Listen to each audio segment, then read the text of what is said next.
Nous sommes donc en plein cœur de ces belles montagnes, la Haute-Savoie, la Savoie, avec Jean-Bernard Carrier du guide Lonely Planet. Jean-Bernard, par où on commence ? On va commencer par les plages, avec tous ces lacs. Tiens, ouais. Avec tous ces lacs. J'aurais dit oui, les chaussures de rando, le Non, ski, justement, on va y venir. Mais avec toutes ces plages, on a comme envie de déboutonner sa chemise, de se mettre en maillot de bain et de faire trempette. Mais c'est froid dans les montagnes, mais non ? Non, je vous ai trouvé une pépite balnéaire, une vraie pépite balnéaire, un petit paradis.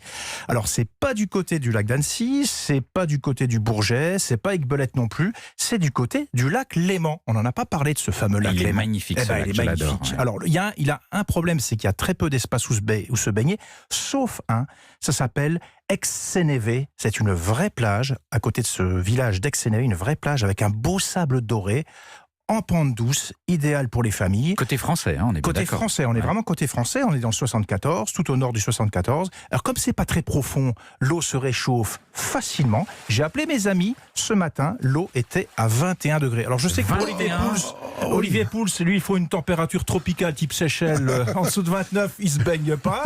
Nathalie, je pense que c'est pareil. Je Il vous préfère faut du plonger 29. dans l'aquarium chez moi, désolé. Alors ce qu'on m'a quand même dit, c'est que mi-août, la température à la plage d'Aix-Sénévé atteindra les 25 degrés. Je pense que ça devrait quand même être pas mal.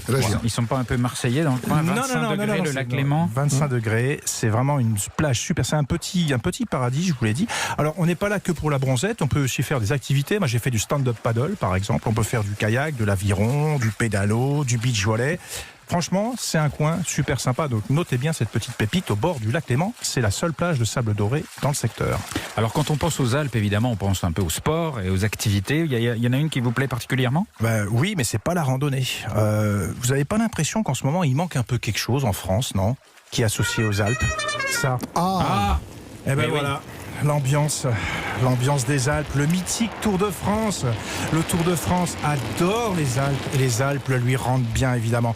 Et il y passe chaque année ou presque et plusieurs cols de Savoie et des Hautes-Savoie sont entrés dans la légende grâce à ce fameux Tour de France, notamment celui que je préfère, le col du Galibier, 2642 mètres, 61 passages du Tour de France, un grand classique qui relie la vallée de la Maurienne à la vallée de Briançon, tout au sud de la Savoie. Alors je vais quand même vous en parler parce que c'est aussi une attraction touristique. Le col du Galibier, c'est pas simplement une étape du Tour de France. L'ascension par le versant nord fait 18 km avec une pente à presque 7% de moyenne et certains passages au kilomètre frisent les 10 à 11%. Vous l'avez monté ? Alors, pas en vélo. En voiture. J'allais en venir. voiture, ouais. Parce qu'au sommet, il y a quand même une super récompense. Ça vaut le coup de faire cet effort-là, que ce soit en vélo, à pied ou sans faire d'effort en voiture. C'est la récompense. Il n'y a même pas de ferme auberge. C'est très rocailleux. Il y a un côté très lunaire en haut de ce col. C'est la vue sur la barre des Écrins et le Mont Blanc. C'est l'un des plus beaux points de vue de la chaîne alpine. Je précise quand même que cette année, il y aura une belle étape le 17 septembre qui traversera les deux départements, Savoie et Haute-Savoie. Entre Méribel et La Roche-sur-Foron, il y aura 4 cols et 168 km. Je précise quand même que le Galibier, il est adoré des motards. Olivier, je sais que vous êtes un motard. C'est un col que les motards adorent. Gravir. Voilà. Il y a beaucoup de lacets, on peut faire des belles figures, c'est pas mal du tout. Le Tour de France qu'on pourra retrouver sur Europe 1 à partir du 29 août, exactement. Bon, alors ça c'est pour le vélo.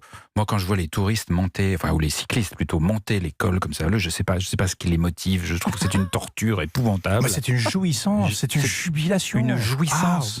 Oui. Le dépassement de soi, Philippe. Et il y a un dépassement de soi, et puis on peut dire, on l'a fait. C'est comme l'alpinisme en fait. Non mais la jouissance dans la souffrance, j'ai toujours eu un peu de mal. Récompense. Il y a la récompense au bout quand même, ça c'est magnifique. Bon, très bien. Une autre expérience un peu spéciale. Il y a une expérience nature que j'aime beaucoup, c'est le lac d'Arbon, près d'Abondance. On reste toujours dans le 74, on est dans le secteur du Chablais, une région assez reculée qui se trouve pas très loin de la frontière suisse. Alors c'est un tout petit lac de montagne, 1827 d'altitude, qu'on rejoint assez facilement à pied. On va pas se casser les mollets, c'est du 2 heures de marche, tranquillou, 500 mètres de dénivelé, c'est pas le problème. Alors c'est pas tellement pour le lac ni pour la randonnée qu'on vient ici. Enfin, pas que. On y vient surtout pour voir des troupeaux de bouquetins. C'est l'un des meilleurs sites d'observation des bouquetins dans les Alpes. C'est vraiment un bon plan parce qu'on est sûr de voir ces troupeaux de bouquetins tout autour, sur les pentes autour de ce lac. Et on les voit parfois se battre, les mâles, pour avoir, j'imagine, les faveurs des femelles. Ouais. Et c'est vraiment un spectacle impressionnant. Ils sont pas du tout farouches. Ils vous ignorent complètement. Donc vous êtes vraiment dans une espèce de paradis animalier, dans un site extraordinaire. Et en plus, pour Olivier, je pense aussi à vous, parce qu'il y a des tables de pique-nique autour de ce lac. Donc on peut sortir le reblochon au milieu des crocus et des gentianes. Tout en observant le parfait, bouquin. Et ben bon voilà. champ. Voilà, ça c'est un vrai bon plan, assez perdu. Très bien. Côté du Chablais. Alors, ça, c'est côté nature. En côté culture, il y a des choses à faire. Alors moi, il y a une station que j'aime beaucoup parce qu'on l'aime ou on l'aime pas. Alors ça va être très tranché vos avis. Je suis sûr que vous la connaissez. C'est la station de Flaine. Ouais, moi, je l'aime pas. Mais bon. Alors moi, je l'aimais pas et j'ai appris à l'aimer parce qu'en fait, j'y suis allé avec un architecte qui m'a un petit peu décodé le site. C'est vrai que cette station de ski, il n'y a pas de chalet traditionnel en pin. C'est un ensemble de bâtiments rectilignes, c'est du béton brut qui date des années 60. À l'époque, ça avait un côté un petit peu hardi, osé. C'était la tendance. Donc ça a été inauguré en 1968 et aujourd'hui, il y a un label patrimoine du XXe siècle. On a changé notre regard sur cette architecture-là. Ce côté très fonctionnel, très anguleux, eh bien voilà, c'était inspiré d'un courant architectural qui s'appelle le Bauhaus. Alors c'est vrai que c'est très tranché. C'est les années d'explosion du sport d'hiver. Je vous avoue, je suis allé skier à Flaine à la fin des années 70. C'était à l'époque quelque chose de très nouveau, d'extraordinaire, parce que comme vous dites, c'est une station pour le ski. C'est une station pour le ski, tout est fonctionnel. Alors on peut trouver ces bâtiments de ton gris teinté de jaune complètement pas du tout fondus dans le paysage, mais je trouve que si, ils s'intègrent assez harmonieusement dans cette nature. Donc vous y allez pour l'architecture. On y va pour l'architecture et c'est devenu une attraction culturelle et touristique. Vous avez des vraies visites guidées qui vous emmènent découvrir voilà, l'esprit de l'architecte qui s'appelait Marcel Breuer qui vous sera transcrit à travers cette découverte. Mais c'est Bosch. Oh non, on n'est pas d'accord là, Olivier. On va régler ça pour l'émission. Bon, en tout cas, on peut toujours aller y faire du ski. Comme des bouquetins. Merci.